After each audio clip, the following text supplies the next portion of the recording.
क्योंकि संविधान के खिलाफ ये सरकारें काम कर रही हैं। जो सरकारें लोगों के पढ़ाई का खर्चा ना उठा पाए, जो सरकारें लोगों को इलाज का खर्चा ना उठा पाए, ऐसी सरकारों को तो वैसे भी सत्ता में बने रहने का कोई हक नहीं है। जनरल कैटेगरी के 12% लोगों के लिए 10% आरक्षण बिना मांगे, बिना किसी सर्वे के, बिना जो ईडब्ल्यूएस के नाम पर जनरल कैटेगरी के लिए आरक्षण लागू किया गया, आरक्षण की डिमांड किसी ने नहीं की थी। एक बार ये सर्वे करके जरूर देख लेना चाहिए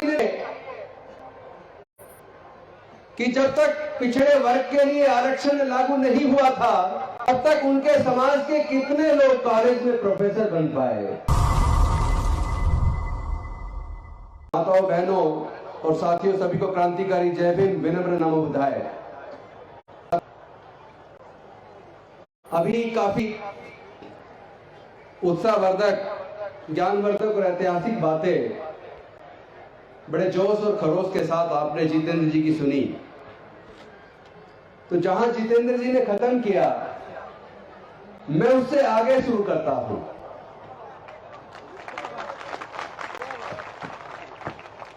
मैं समझता हूं कि पिछड़े समाज के लोगों को एक बार ये सर्वे करके जरूर देख लेना चाहिए कि जब तक पिछड़े वर्ग के लिए आरक्षण लागू नहीं हुआ था, तब तक उनके समाज के कितने लोग कॉलेज में प्रोफेसर बन पाए। पिछड़े समाज के कितने लोग कॉलेज में एसोसिएट प्रोफेसर और असिस्टेंट प्रोफेसर बन पाए, कितने लोग जुडिशियल ऑफिसर बन पाए,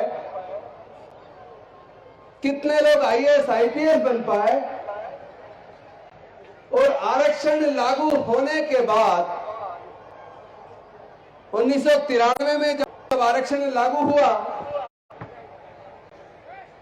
उसके बाद पिछड़े वर्ग के लोग धीरे धीरे से IAS IPS, doctor, engineer, professor, scientist बनने लगे। लेकिन जहां अभी तक आरक्षण लागू नहीं है, जरा एक बार उसका भी डाटा चेक कर लीजिए कि देश के सर्वोच्च न्यायालय में और देश के उच्च न्यायालयों में पिछड़े वर्ग के और दलित वर्ग के कितने लोग जज बन पाए। आपको अंतर समझ आ जाएगा। और साथ में एक चीज और समझने की जरूरत है। ये जो ईडब्ल्यूएस के नाम पर जनरल कैटेगरी के लिए आरक्षण लागू किया गया, इस आरक्षण की डिमांड किसी ने नहीं की थी। ईडब्ल्यूएस आरक्षण लागू करने के लिए कोई आंदोलन भी नहीं हुआ। ईडब्ल्यूएस आरक्षण लागू करने के लिए कोई सर्वे भी नहीं हुआ, कोई कमीशन भी नहीं बैठा। और 4 दिन के अंदर जनरल कैटेगरी के लिए ईडब्ल्यूएस आरक्षण लागू हो गया। एक दिन कैबिनेट में पास हुआ, अगले दिन लोकसभा में पास हुआ, राज्यसभा का सत्र खत्म हो रहा था, आखिरी दिन था, उसका एक दिन बढ़ाया गया और एक दिन के अंदर राज्यसभा में पास हुआ। और उससे अगले दिन राष्ट्रपति जी ने सिग्नेचर किया और उसी दिन नोटिफिकेशन हो गया। 4 दिन के अंदर जनरल कैटेगरी के लिए ईडब्ल्यूएस आरक्षण, जिसकी टोटल जनसंख्या 12% है, उसके लिए 10% आरक्षण लागू कर दिया। और एक तरफ पिछड़े वर्ग के लोग हैं जो हजारों साल तक संसाधनों से वंचित रहे, सम्मान से वंचित रहे, उनके आरक्षण की डिमांड वर्षों तक चली, हजारों प्रदर्शन हुए और कई कमीशन बैठे। 1951 में काका कालेलकर आयोग बना उसकी रिपोर्ट आई, खत्ते में डाल दी। जब जनता गवर्नमेंट बनी तो प्रोफेसर मंडल जी के नेतृत्व में, बीपी मंडल जी के नेतृत्व में फिर से कमीशन बना। उसकी रिपोर्ट आई, वो खत्ते में डाल दी। 1989 में विश्वनाथ प्रताप सिंह देश के प्रधानमंत्री बने और 7 अगस्त 1990 को उन्होंने पिछड़े वर्ग के लोगों के लिए, जिनकी संख्या देश में लगभग 52% है, उनके आरक्षण की घोषणा की तो पूरे देश के अंदर बवाल आ गया। सरकारी संसाधनों को आग लगाई गई। ईडब्ल्यूएस के आरक्षण पे तो कोई बवाल नहीं हुआ, उसके लिए तो किसी ने डिमांड भी नहीं की थी, उसके लिए तो कोई कमीशन भी नहीं बैठा था, और वो समाज अंडर रिप्रेजेंटेशन भी नहीं था बल्कि ओवर रिप्रेजेंटेशन था। फिर कौन से ऐसे कारण हैं जिस कारण को भारत के दलित पिछड़े आदिवासियों को समझ लेना चाहिए कि पिछड़े वर्ग के आरक्षण को लागू करने के लिए लंबे आंदोलन के बावजूद 43 साल लगे और 52% की जनसंख्या को 27% वो भी ढंग से लागू नहीं हो पाया। लेकिन जनरल कैटेगरी के 12% लोगों के लिए 10% आरक्षण बिना मांगे, बिना किसी सर्वे के, बिना किसी कमीशन के, बिना किसी आंदोलन के 4 दिन के अंदर लागू हो गया। इस बात से आपको अंतर समझ लेना चाहिए। ये लोग कितने साजिश करते हैं, इनकी एक साजिश में आज आप सबके सामने उजागर करना चाहता हूं। सरकार के पैसे पर, यानी जनता के पैसे से देश में बड़े बड़े इंजीनियरिंग कॉलेज, मेडिकल कॉलेज बनाए, मैनेजमेंट कॉलेज बनाए, और आज एक साजिश के तहत उन्हीं कॉलेजेस के अंदर पढ़ने का खर्चा इतना बढ़ा दिया कि अगर आपको अपने बच्चे को इंजीनियरिंग कराना हो तो 4 साल की इंजीनियरिंग के कोर्स को करने के लिए 10 लाख रुपया से ज्यादा रुपया चाहिए।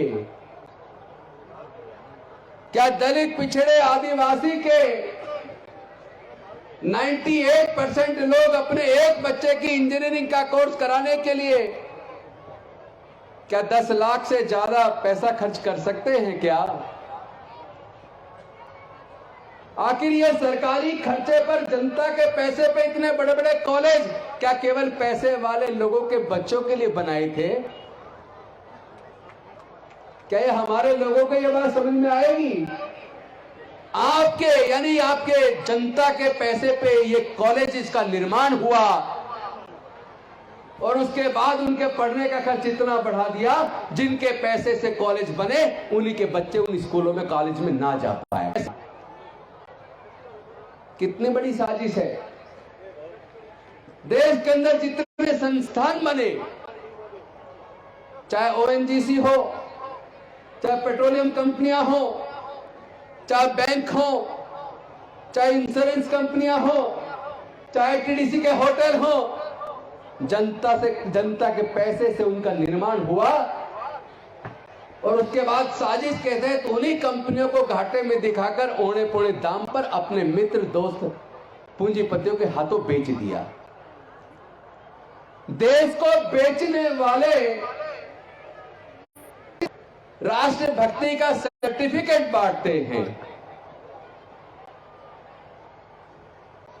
गाय को अगर कोई मार दे, चाहे साबित भी ना हो किसने मारी, केवल संदेह मात्र पे अगर लोगों की हत्या कर देते हैं, लेकिन जब दलितों की हत्या होती है तो चुप्पी साध लेते हैं।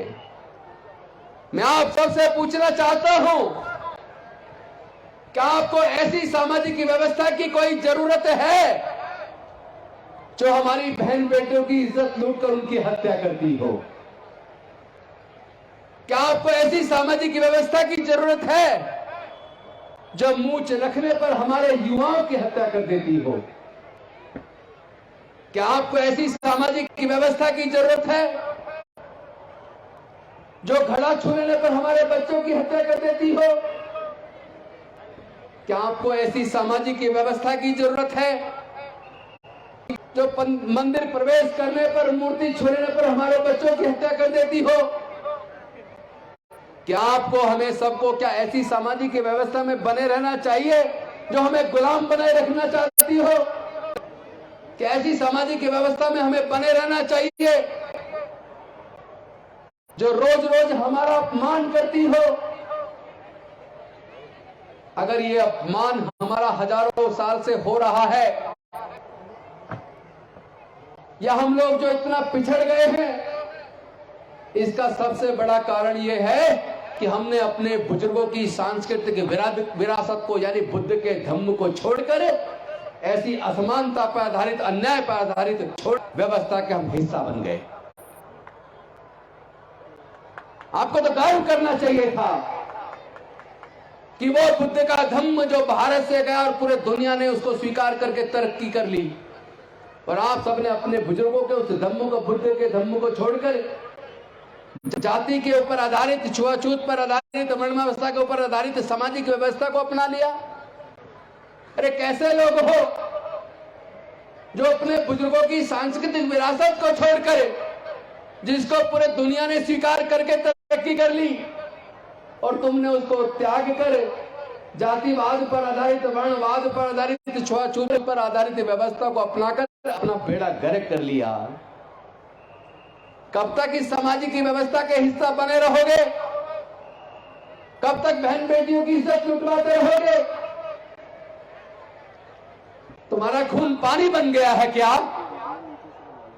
क्या तुम्हें तनिक भी शर्म नहीं आती? डॉक्टर बाबा साहेब अम्बेडकर की मेहनत को तुम लोग क्यों खराब कर रहे हो? अरे सोच के देखो, डॉक्टर बाबा साहेब अम्बेडकर जी ने अपने 4 बच्चों को गवा दिया, अपनी जवान पत्नी माता सावित्रीबाई फुले को गवा दिया। किसके लिए गवाया? हमारे और आपके सबके लिए गवाया। बाबा साहब ने सपना देखा था कि मैं इस जातिवाद और धर्म, ये वर्ण व्यवस्था पर आधारित व्यवस्था को त्याग कर अपने समाज को बौद्ध में बनाऊंगा, ताकि हमारे लोगों को इस उत्पीड़न से, इस जिल्लत भरी जिंदगी से छुटकारा मिल जाए। उन्होंने कहा था मी भारत बौद्ध में करी, लेकिन दीक्षा लेने के 1 महीने 22 दिन बाद वो महापरिनिर्वाण को प्राप्त हो गए, और बाबा साहब का वो सपना, बौद्ध में भारत बनाने का सपना रह गया। क्या हम डॉक्टर बाबा साहब अम्बेडकर की इतने निकम्मा व नाकारा औलाद हैं जो डॉक्टर बाबा साहब अम्बेडकर के सपने को पूरा न कर सके? क्या हम डॉक्टर बाबा साहब अम्बेडकर की कुर्बानी को, जिन्होंने 4 बच्चे और पत्नी माता रमाबाई को गंवा दिया, उनकी कुर्बानी को बेकार कर देंगे? हम लड़ेंगे, हम लड़ेंगे अपनी बहन बेटियों की इज्जत के लिए, अपने आने वाले बच्चों के भविष्य के लिए, अपने समाज के मान सम्मान और स्वाभिमान के लिए हम लड़ेंगे। लेकिन इस लड़ाई में अगर कोई चीज बाधा है तो वो समाज के अंदर जो बिखराव है, जो जाति और वर्ण में हम लोग बटे हुए हैं। हम सब लोग कहते हैं कि जाति की वजह से हमारे साथ जातिगत उत्पीड़न होता है। अगर जाति की वजह से जातिगत उत्पीड़न होता है तो जब तक आप जातियों में बने रहोगे, क्या तब तक तुम्हें जातिगत उत्पीड़न से छुटकारा मिल जाएगा क्या? ईमानदारी से बताइए, क्या उत्पीड़न से छुटकारा मिल जाएगा क्या?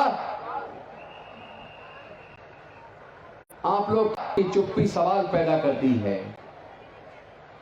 मैं आपसे पूछना चाहता हूं, जो लोग डॉक्टर बाबा साहब अम्बेडकर के सपने को पूरा करना चाहते हैं, वो लोग अपने उस जगह बैठे हुए दोनों हाथ एक बार पूरी तरीके से खड़े कर लें। जो अपने बच्चों को अंधकार से निकालकर प्रकाश की तरफ ले जाना चाहते हैं, वो दोनों हाथ खड़े कर लें।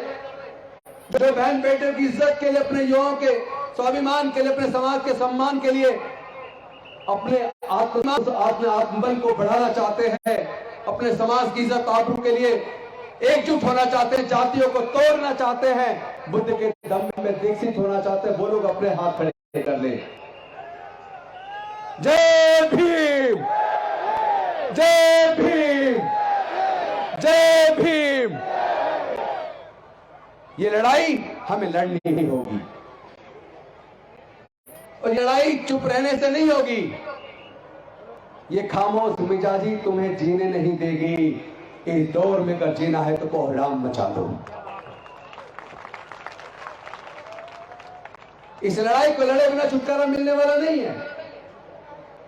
अगर बिल्ली को देखकर कबूतर आंख मींचले तो मुझे बताइए क्या कबूतर की जान बच जाएगी? कबूतर की जान नहीं बचेगी, उसको उड़ना होगा। तो जिस सामाजिक व्यवस्था में जात है, छुआछूत है, वर्ण है, बंटवारा है, अन्याय है, शोषण है, उत्पीड़न है, उस सामाजिक व्यवस्था में बने रहोगे तो कभी भी तुम्हें छुटकारा मिलने वाला नहीं है। उससे छुटकारा का तो एक ही रास्ता है, जाति तोड़ो, समाज जोड़ो। जाति छोड़ो, समाज जोड़ो। इन जातियों को छोड़ना होगा, जातियों को तोड़ना होगा और समाज को जोड़ना होगा। जब तक हम जातियों को नहीं तोड़ेंगे तब तक छुटकारा मिलने वाला नहीं है। हम लोग किन्वट के अंदर 12वीं जागतिक बौद्ध धम्म परिषद मना रहे। इस आयोजन के अवसर पे कम से कम एक बात का तो संकल्प कर लो कि अब हम लोग जातियों को हर कीमत पर तोड़ेंगे, आपस में रोटी बेटी का रिश्ता करेंगे। क्या आप लोग तैयार हैं? आप लोग तैयार हैं या नहीं है? तैयार हैं। तैयार नहीं होंगे तो गुलामी से कभी छुटकारा मिलने वाला नहीं है। याद रखना, जो डॉक्टर बाबा साहब अम्बेडकर देकर गए थे, बड़ी ताक तपस्या और बलिदान से देकर गए थे, उसमें से 70% तो इन सरकारों ने छीन लिया, उसमें 30% बचा हुआ है। अगर आप लोग इसी तरह जातियों में बटे रहे, एकजुट नहीं हुए, अगर आप लोग वोट बैंक बने रहे, अगर अपने सम्मान और स्वाभिमान के लिए एकजुट नहीं हुए तो ये 30% आने वाले 10 से 15 सालों में छीन जाएगा। क्योंकि जो हमारा थोड़ा बहुत तरक्की हुई है, ये बाबा साहब के दिए हुए रिजर्वेशन की वजह से हुई है। उन्होंने पढ़ाई के क्षेत्र में रिजर्वेशन दिया तो हम पढ़ लिख गए, उन्होंने नौकरी के क्षेत्र में रिजर्वेशन दिया तो हम लोग नौकरी में थोड़ा पैसा कमाया, उन्होंने राजनीति में रिजर्वेशन दिया तो हम MP, MLA और मंत्री बन गए। हम ये भूल गए हम जो कुछ भी बन पाए हैं वो केवल और केवल डॉक्टर बाबा साहब अम्बेडकर के त्याग, तपस्या, कुर्बानी और बलिदान की वजह से बन पाए हैं। लेकिन उनके उस बलिदान को हम लोगों ने खराब कर दिया। हमारी आंखों के सामने हमारे रहते हुए उन्होंने पढ़ाई का खर्चा इतना महंगा कर दिया कि हमारे बच्चों से उन्होंने पढ़ाई को छीन लिया। अब हमारे बच्चे हायर एजुकेशन में पढ़ नहीं पाएंगे क्योंकि हमारे पेरेंट्स के पास इतना पैसा नहीं है कि वो अपने बच्चों के हायर एजुकेशन का खर्चा उठा पाए। और देश के सरकारी संस्थानों को उन्होंने एक एक करके बेच दिया। जो संस्थान बिक गया वहां का रिजर्वेशन खत्म हो गया, यानी कि आपकी नौकरी भी गई और आपकी पढ़ाई भी गई और आप लोग केवल वोट बैंक बने रहे। कभी A का वोट बैंक, कभी B का वोट बैंक, कभी C का वोट बैंक। आप लोगों ने अपनी वोट की कीमत को नहीं समझा। अरे याद करो, जब भारत आजाद होने वाला था, डॉक्टर बाबा साहब अम्बेडकर भारत का संविधान लिख रहे थे। संविधान सभा के सामने एक प्रश्न था कि भारत आजाद होने वाला है, अब हम अपनी सरकार चुनेंगे तो वोट देने का अधिकार किस किस को मिलना चाहिए। ज्यादातर संविधान सभा के सदस्य यह चाहते थे कि वोट का अधिकार केवल इनकम टैक्स पे करने वाले लोगों को, बड़े जमींदारों को और केवल ग्रेजुएट को मिलना चाहिए। डॉक्टर बाबा साहब अम्बेडकर जी ने सोचा कि संविधान सभा के सदस्य हमारे देश के 90% लोगों को, देश के दलित, पिछड़े, आदिवासी और महिलाओं को वोट का अधिकार नहीं देना चाहते, क्योंकि देश में दलितों, पिछड़ों, आदिवासियों और महिलाओं को तो पढ़ने का अधिकार ही नहीं था। इसलिए हमारे लोग ग्रेजुएट नहीं बन पाए, यानी उनको तो वोट का अधिकार मिलना नहीं था। उनको संपत्ति और व्यापार का भी अधिकार नहीं था, इसलिए वो व्यापारी नहीं बन पाए, तो इनकम पेई भी नहीं बन पाए, जमींदार भी नहीं बन पाए। इसका मतलब हमारे लोगों को वोट का अधिकार नहीं मिलना था। लेकिन डॉक्टर बाबा साहब अम्बेडकर संविधान सभा के सामने अड़ गए और उन्होंने अपनी बुद्धि और विवेक से, अपनी काबिलियत से, अपने आर्ग्यूमेंट से संविधान सभा को इस बात को मानने के लिए मजबूर कर दिया कि भारत में रहने वाले सभी लोगों को वोट का अधिकार मिलेगा और सबके वोट की कीमत बराबर होगी।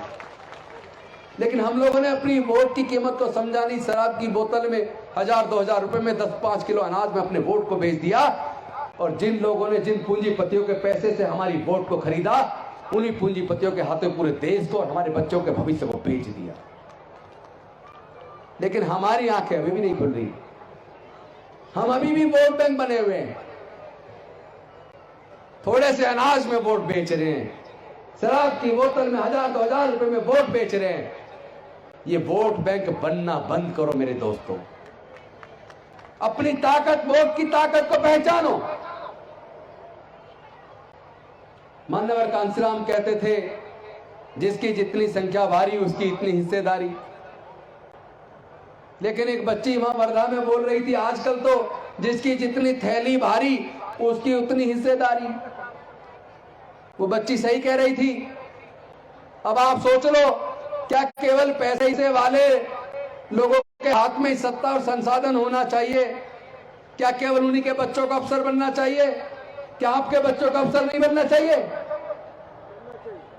बनना चाहिए कि नहीं बनना चाहिए? बनना चाहिए। कैसे बनेंगे? बनेंगे कैसे? उसके लिए जो हायर एजुकेशन चाहिए, उस हायर एजुकेशन के खर्चे को सरकारों ने एक साजिश के तहत इतना ज्यादा बढ़ा दिया कि आपके बच्चे अब हायर एजुकेशन ले ही नहीं पाएंगे। और जब वो हायर एजुकेशन ले ही नहीं पाएंगे तो फिर वो अफसर कहां से बनेंगे? आपके बच्चों का भविष्य अंधकार की तरफ जा रहा है। मुझे डॉक्टर बाबा साहब अम्बेडकर जी का 25 नवंबर 1949 को जो संविधान सभा के सामने उन्होंने भाषण दिया था, उस भाषण में उन्होंने इस बात पे चिंता जताई थी कि भारत आजाद बने रहेगा फ्यूचर में या नहीं, हमारे लोगों की आजादी बची रहेगी या फिर से गुलाम तो नहीं हो जाएंगे। इस बात को लेकर उन्होंने 2 चिंताएं जाहिर की। उन्होंने कहा, मेरी पहली चिंता तो यह है, जिस दिन भारत के लोग देश से ऊपर धर्म को मानने लगेंगे, उस दिन भारत अपनी आजादी खो देगा। और दूसरी चिंता यह थी उनकी, जिस दिन भारत के लोग किसी नेता के सामने इतने अंतभक्त हो जाएंगे, इतने अंधे हो जाएंगे कि उस नेता के को इतना मुक्त कर देंगे, वो तानाशाह होकर उसी जनता के सारे हक अधिकार छीन कर देश को बेच दे, और तब भी वो चुप्पी साधे रहेंगे। उस दिन भारत फिर से गुलाम हो जाएगा, भारत के लोग फिर से अपनी आजादी खो देंगे। और आज वो स्थिति आ चुकी है। डॉक्टर बाबा साहब अम्बेडकर की वो दोनों चिंताएं सही साबित हुई। एक तरफ भारत में आजकल बहुत सारे लोग धर्म को देश से ऊपर मानने लगे हैं, और एक नेता के प्रति इतने अंधभक्त हो गए कि उस नेता ने देश के सारे संसाधनों को बेच दिया और लोग चुप हैं। यानी कि देश फिर से गुलामी की तरफ बढ़ चला है। अगर देश को फिर से गुलाम होने से बचाना चाहते हो, अगर आप नहीं चाहते आपके बच्चे फिर से गुलाम हो जाए, तो जाति छोड़ो समाज जोड़ो की परिकल्पना के साथ डॉक्टर बाबा साहब अम्बेडकर को जो सपना था भारत को बौद्ध में बनाने का, उसको साकार करो। अपने पूर्वजों की सांस्कृतिक विरासत में, बुद्ध के धम्म में वापस आओ और अपनी वोट की कीमत को पहचानो। ऐसे लोगों को सत्ता से बाहर का रास्ता दिखाओ जो लोग देश को बेच रहे हैं, जो आपके बच्चों के भविष्य को अंधकार में डाल रहे हैं, जो आपके हक अधिकार को छीन रहे हैं, जो आपके स्वाभिमान को कुचल रहे हैं, जो आए दिन जाति और धर्म के नाम पर उन्माद करने वाले लोगों को बढ़ावा देते हैं और ऐसे नकली साधु संत जो रोज रोज लोगों की गर्दन काटने पर इनाम घोषित करते हैं, ऐसे लोगों को मुकदमा बनाकर जेल में डालने का काम नहीं करते। ऐसी सरकारों को सत्ता से बाहर फेंकने का समय आया है, क्योंकि संविधान के खिलाफ ये सरकारें काम कर रही हैं। अरे जो सरकारें लोगों के पढ़ाई का खर्चा ना उठा पाए, जो सरकारें लोगों को इलाज का खर्चा ना उठा पाए, ऐसी सरकारों को तो वैसे भी सत्ता में बने रहने का कोई हक नहीं है। ऐसी सरकारों को हम नेस्तनाबूद कर देंगे। अब समय आ गया है, अपनी ताकत को पहचानो, समाज को एकजुट करो और अन्याय के खिलाफ आवाज बुलंद करो। किसी के भी साथ अन्याय हो, जुर्म हो, उसकी जाति और धर्म मत देखना। कमजोर के साथ खड़े होने वाला ही मजबूत होता है और कमजोरों की संख्या इतनी ज्यादा, जिस दिन सारे कमजोर एक साथ मिलकर खड़े हो गए, ताकत पर बन जाएंगे।